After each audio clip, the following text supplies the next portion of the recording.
करण जी, मैं जरूर जानना चाहूंगा कि फर्स्ट टाइम जब डायरेक्ट सेलिंग इंडस्ट्री के बारे में आपको बताया गया या आपने फर्स्ट टाइम जब डायरेक्ट सेलिंग इंडस्ट्री को देखा, जिस इंडस्ट्री का नाम नेटवर्क मार्केटिंग भी है और देसी नाम इस इंडस्ट्री के बहुत सारे हैं, चेन मेंबर, बंदे जोड़ना, फंसने फंसाना, मुर्गे फंसाओ टाइप का, तो देसी नाम भी बहुत है। लेकिन प्रोफेशनल वर्ड्स की मैं बात करूं तो डायरेक्ट सेलिंग और नेटवर्क मार्केटिंग से जब फर्स्ट टाइम आपका ताल्लुक हुआ तो क्या आपका रिएक्शन क्या था इस इंडस्ट्री को लेकर? क्या आप तैयार बैठे थे, एकदम पॉजिटिव थे कि बस बड़े होके मैं एक नेटवर्कर बनूंगा, चेन मेंबर वाले काम करूंगा, ऐसा कुछ सपना था आपका, या फिर वो प्रतिक्रिया क्या थी आपकी जब फर्स्ट टाइम आपने इस इंडस्ट्री को देखा?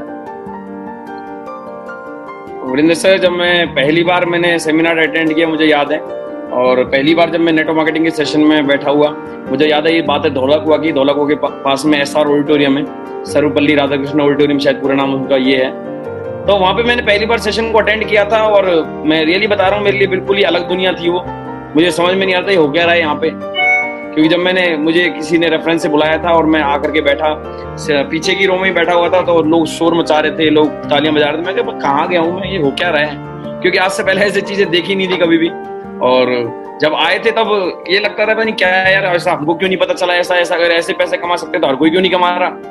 और बहुत तरह के किंतु परंतु थे दिमाग के अंदर, सोच के अंदर बहुत सारे सवालात थे कि ऐसा क्या है।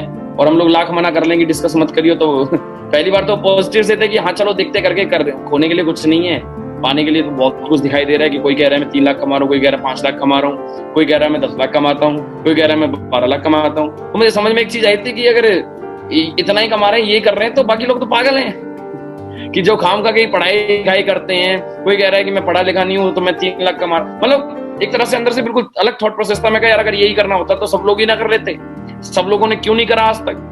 मतलब बहुत सारे असमंजस थे, बहुत सारे डाउट्स थे, और देख करके घर चले गए। घर पे जाके कहा कि तो एक काम स्टार्ट करूंगा मैं। तो वही कहानी थी जो घटित होनी थी, क्योंकि मैंने तो पहली बार सुना था, लेकिन वो तो हमारे पेरेंट्स तो पहले ही सुन चुके थे, और वही प्रक्रिया थी। लेकिन पर्सनली मैं कहूंगा तो मैं कभी ना नेगेटिव था ना मैं पॉजिटिव था।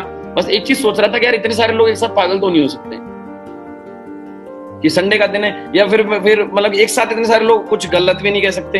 क्योंकि मैं कहीं ना कहीं पॉजिटिव कॉर्नर था मेरे दिल के अंदर, एक सॉफ्ट कॉर्नर था, और वो legend mister Sonu Sharma sir के लिए, और जिनकी वजह से मैं इस इंडस्ट्री में आ भी पाया। तो उस कॉर्नर से भी देख रहा था मैं इस चीजों को, तो मैं पॉजिटिव भी था कि नहीं यार क्या पता होता हो, क्या पता नहीं होता हो।